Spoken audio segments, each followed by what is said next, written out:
বিশেষ করে আমাদের তরুণেরা, আমাদের ছেলেরা আজকে বাংলাদেশের যা কিছু ভালো অর্জন সব তাদের জন্যে। The future of Bangladesh, governance and democracy, বিশাল ক্যানভাস, এবং যার জন্যে গত 100 বছরের বেশি ধরেও বোধহয় আমরা এই লড়াই লড়ছি, সংগ্রাম করছি, অসংখ্য প্রাণ দিয়েছি। কিছুদিন আগেই আমাদের প্রায় কয়েক হাজার তরুণ তাজা প্রাণ চলে গেছে। এই বিষয় নিয়ে কথা বলা আমার জন্যে নিঃসন্দেহে অত্যন্ত, আমি বলবো যে সম্মানের,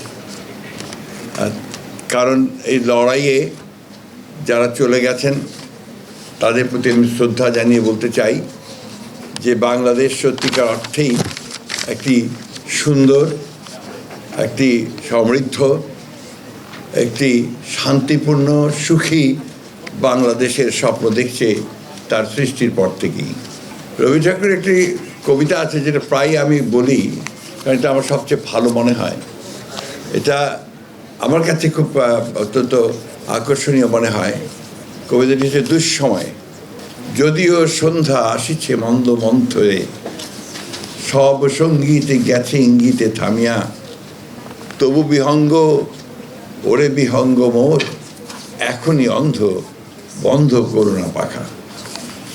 আসলে আমার চারদিকে তাকিয়ে আপনাদের বিশেষ করে টেলিভিশনের টক শো, বিদ্বান মানুষদের কথা, আপনার রাজনীতির বক্তৃতা সব কিছু শুনে সবাই কেমন যেন একটু হতাশ হয়ে পড়ছেন। বলছি যে এত যে রক্তপাত হলো, এত যে রক্ত ঝরলো, এত যে মায়ের বুক খালি হলো, তার পরিণতি কী হবে শেষ পর্যন্ত?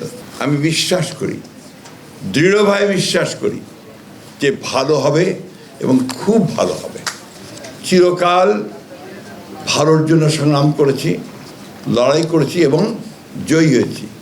বিশেষ করে আমাদের তরুণেরা, আমাদের ছেলেরা আজকে বাংলাদেশের যা কিছু ভালো অর্জন সব তাদের জন্যে। আপনারা দেখুন, সেই প্রথম থেকে 52 ভাষা আন্দোলন থেকে শুরু করে একেবারে এই শেষ 24 জুলাই আগস্টের আন্দোলন পর্যন্ত প্রতিটিতেই কিন্তু সামনে ভ্যানগার্ডের যে ভূমিকাটা পালন করেছেন আমাদের ছেলেরা, সেখানেই আমাদের শক্তি।